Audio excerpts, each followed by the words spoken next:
चलते रहने की जिद, दृढ़ रहने पर प्रेरणादायक कहानी।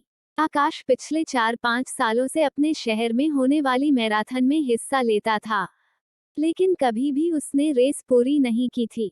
पर इस बार वह बहुत एक्साइटेड था, क्योंकि पिछले कई महीनों से वह रोज सुबह उठकर दौड़ने की प्रैक्टिस कर रहा था और उसे पूरा भरोसा था कि वह इस साल की मैराथन रेस जरूर पूरी कर लेगा। देखते देखते मैराथन का दिन भी आ गया और धायम की आवाज के साथ रेस शुरू हुई। बाकी धावकों की तरह आकाश ने भी दौड़ना शुरू किया। वह जोश से भरा हुआ था और बड़े अच्छे ढंग से दौड़ रहा था। लेकिन आधी रेस पूरी करने के बाद आकाश बिल्कुल थक गया और उसके जी में आया कि बस अब वहीं बैठ जाए। वह ऐसा सोच ही रहा था कि तभी उसने खुद को ललकारा, रुको मत आकाश, आगे बढ़ते रहो। अगर तुम दौड़ नहीं सकते तो कम से कम जॉग करते हुए तो आगे बढ़ सकत ता, कम से कम जाग करत हुए तो आगे बढ़ सकते हो। आगे बढ़ो। और आकाश पहले की अपेक्षा धीमी गति से आगे बढ़ने लगा। कुछ किलोमीटर इसी तरह दौड़ने के बाद आकाश को लगा कि उसके पैर अब और आगे नहीं बढ़ सकते। वो लड़खड़ाने लगा। आकाश के अंदर विचार आया, अब बस और नहीं बढ़ सकता। लेकिन एक बार फिर आकाश ने खुद को समझाया, रुको मत आकाश, अगर तुम जॉग नहीं कर सकते तो क्या, कम से कम तुम चल तो सकते हो। चलते रहो। आकाश अब जॉग करने की बजाय धीरे धीरे लक्ष्य की ओर बढ़ने लगा। बहुत से धावक आकाश से आगे निकल चुके थे और जो पीछे थे वे भी अब आसानी से उसे पार कर रहे थे। आकाश उन्हें आगे जाने देने के अलावा कुछ नहीं कर सकता था। चलते चलते अजय को फिनिशर पॉइंट दिखने लगा, लेकिन तभी वह अचानक से लड़खड़ा कर गिर पड़ा।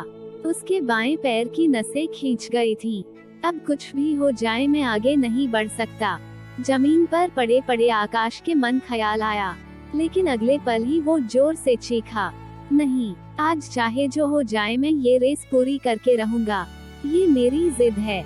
माना मैं चल नहीं सकता, लेकिन लड़खड़ाते लड़खड़ाते ही सही इस रेस को पूरा जरूर करूंगा। आकाश ने साहस दिखाया और एक बार फिर असहनीय पीड़ा सहते हुए आगे बढ़ने लगा। और इस बार वह तब तक बढ़ता रहा जब तक उसने फिनिशर लाइन पार नहीं कर ली। और लाइन पार करते ही वह जमीन पर लेट गया। उसके आंखों से आंसू बह रहे थे। आकाश ने रेस पूरी कर ली थी।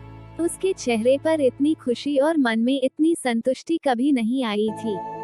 आज आकाश ने अपने चलते रहने की जिद के कारण न सिर्फ एक रेस पूरी की थी, बल्कि जिंदगी की बाकी रेसों के लिए भी खुद को तैयार कर लिया था।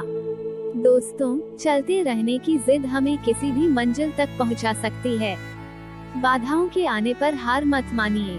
ना चाहते हुए भी कई बार कंडीशंस ऐसी हो जाती हैं कि आप बहुत कुछ नहीं कर सकते। पर ऐसी कंडीशन को कुछ भी ना करने का एक्सक्यूज मत बनाइए। घर में मेहमान हैं, आप 8 घंटे नहीं पढ़ सकते, कोई बात नहीं, 2 घंटे तो पढ़िए। बारिश हो रही है, आप 10 कस्टमर से नहीं मिल सकते, कम से कम 2-3 से तो मिलिए। एकदम से रुकिए नहीं, थोड़ा थोड़ा ही सही आगे तो बढ़िए। और जब आप ऐसा करेंगे तो आकाश की तरह आप भी अपने जिंदगी की रेस जरूर पूरी कर पाएंगे और अपने अंदर उस खुशी, उस संतुष्टि को महसूस कर पाएंगे जो सिर्फ चलते रहने की जिद से आती है।